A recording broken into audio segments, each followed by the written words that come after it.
Kevin J. Johnston here, freedomreport.ca. I'm once again with my lovely friend here, Hisham, who does all of our IT work.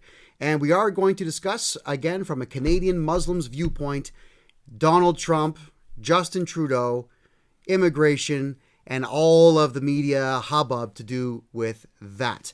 So we talked earlier today about Donald Trump, that you were in support of what Donald Trump is doing, and he's inherited a big mess from his predecessor. Can we get your thoughts on that? Yes. Let's say that I'm against actually anybody who tries to sneak into the country as whatever, refugee, like whatever, or a visitor visa or like a student visa, and then tries to enjoy the services and amenities that we all pay for, taxes for, right? Right. So that's what I'm against, here and in the States as well. So you've been a taxpayer in Canada since 1998. That's right. And you had to pay almost 3,000 Canadian dollars to get into the country for all your forms. Before I came, yeah. Right. Yeah. And what we're seeing now is that everybody's getting in free, and very few of the Syrian refugees that are coming here are being vetted properly. And I got that information from Gagan Siskind, who's my MP for this area of Mississauga. What do you think then about the vetting process for Syrian refugees? Syrian refugees are a very special case because I personally know lots of decent Syrian people that really deserve to be refugees to this country.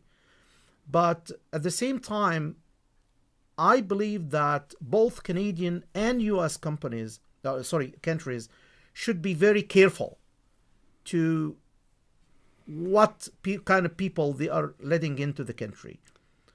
Okay, so they don't go by just the nationality or the fact that there is a war in this country or whatever.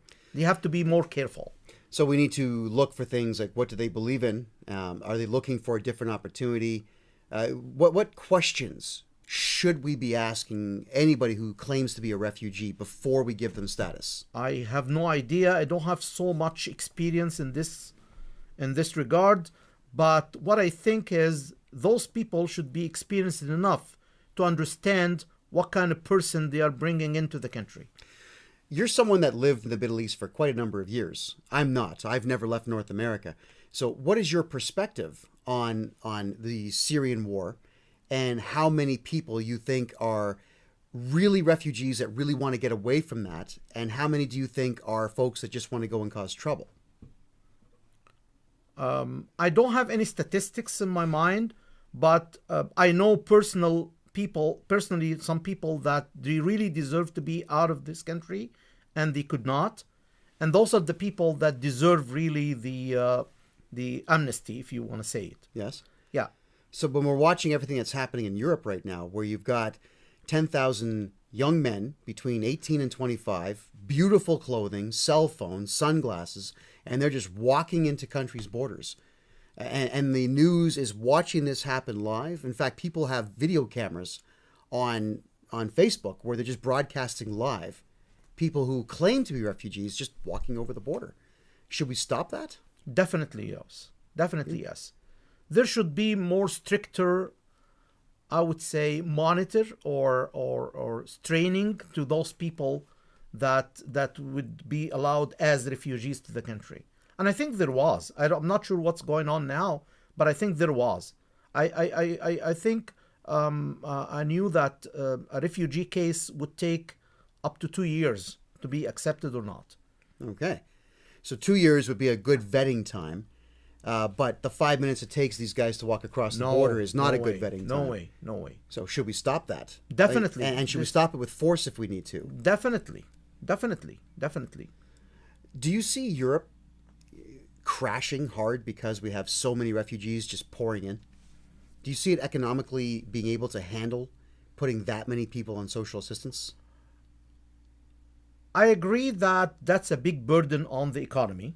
Yeah. But I don't think that this is the only reason why Europe is crashing.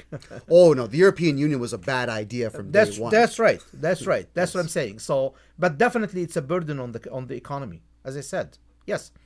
Yeah, they sneak into the country, get in free, and they actually take advantage of all the amenities and the social services that we pay for.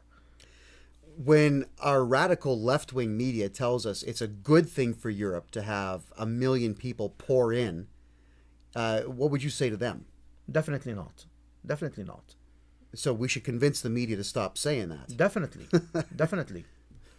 Wow. We should even better take measures to regulate this rather than just stopping it. Has to be regulated, right? All right. Let's move back to Donald Trump then, because once again, for those who don't know, my friend Hashim here is a Muslim Canadian citizen from Egypt, and everybody out there seems to be attacking Donald Trump. Well, sorry, the left wing is attacking Donald Trump for his policy on stopping immigration from select Muslim countries. What are your thoughts on Donald Trump and what he has to do over the next little while? As I said, I think Donald Trump has inherited lots of mess from the previous government, and he has to clean up a lot. And mind you, like the United States is 10 times bigger than Canada in population and in everything, in economy and everything. So he's got lots to do. He's got lots to do. And I'm not particularly against the fact that he's trying to stop illegal people from sneaking into the country. What I'm against actually is trying to label people. Like if he has or she has like this dual citizenship, they can't get into the country. This is not good. Because I personally know decent people from all over the world. Just name a country. I know very decent people from Iran. I know very decent people from Iraq, very decent people from Israel, personal friends of mine, and they are all decent people. I can't stop a person from coming into the country only because he has a dual citizenship of this country or that country. How then, because as you said, Donald Trump has inherited a mess, and what's happened is a lot of folks have misinterpreted his message. So we have what we call refugees, fake refugees, running over the Canadian border now, and our RCMP has been instructed by Justin Trudeau to actually help them get over the border. Now, what are your thoughts on that? That's completely wrong.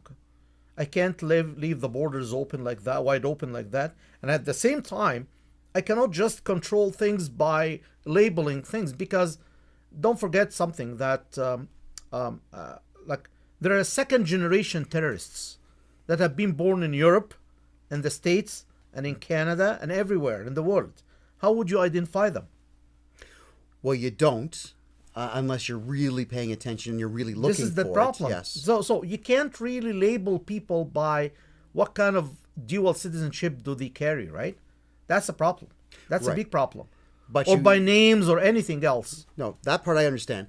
But if someone's just come into the country illegally, should we give them any special status and say, we feel sorry for you, you broke the law, you're here illegally, should we give them any sympathy or deport them? Not sympathy or not deport them. I mean, you do whatever you used to do. What I heard about, I didn't see this happening to one of my close friends, but what I heard about that they would be allowed into the country, and I think they've been like contacted over 2 years to discuss their case, like to assess their case. And then at the end of the 2 years, they would say yes or no. That's what I heard. I don't know. Like, we keep doing the same thing. Well, that would be a good vetting process. It's a matter, though, if we have, as Donald Trump is saying, I don't know if his numbers are accurate or not. But when someone says that we have 5 million illegal people here, should we start not necessarily rounding them up, but should we start identifying them and then making sure they go through the system properly? Definitely. We should. Definitely. Well, at least it would create a lot of jobs. No, we definitely should be more stricter on the illegal people living in the country. That's for sure. And then what do we say to all these left-wing nut jobs that call you and I racist for saying that we need to have a better vetting process? What's our message to them? I don't think so. I don't think that if I make sure that my home is secure, would you call me a racist? Well, like my home is secure. If I I get like a security company, like an alarm company, Would you call me a racist because I don't let the poor thieves come into my house and steal whatever? Like, well, I'll tell you how stupid people think now. If you hired a security company and the security guards were white, you'd be a racist. They would say, why don't you hire a black security guard? That's how stupid. That has been always the case. Yeah. That has been always the case. Well, it's worse now than ever before. I've seen this in the workplace a lot. That's happening a lot. Okay? You try to take advantage of the situation. If you are black, if you're a woman, oh my God. Yeah, of course. You better be careful. Okay, so I mean, it's not good. It's not good. I'm against all this racism thing, right? Like, I should deal with a person of his deeds, not what it is, how does he look like, what's his hair color or skin color or whatever, right? No, or in your case, beautiful smoky green eyes. Look at that. Huh? Come on, ladies, look at him. Look how handsome that guy is. All right, well, we're out of time today. I want to say thank you very much for joining us. Thank you very much. It's been very insightful. Thank you. This is Sham. If you are looking to get your hands on the best IT guy in Southern Ontario, all the contact information is in the annotations below. I'm Kevin J. Johnston, freedomreport.ca.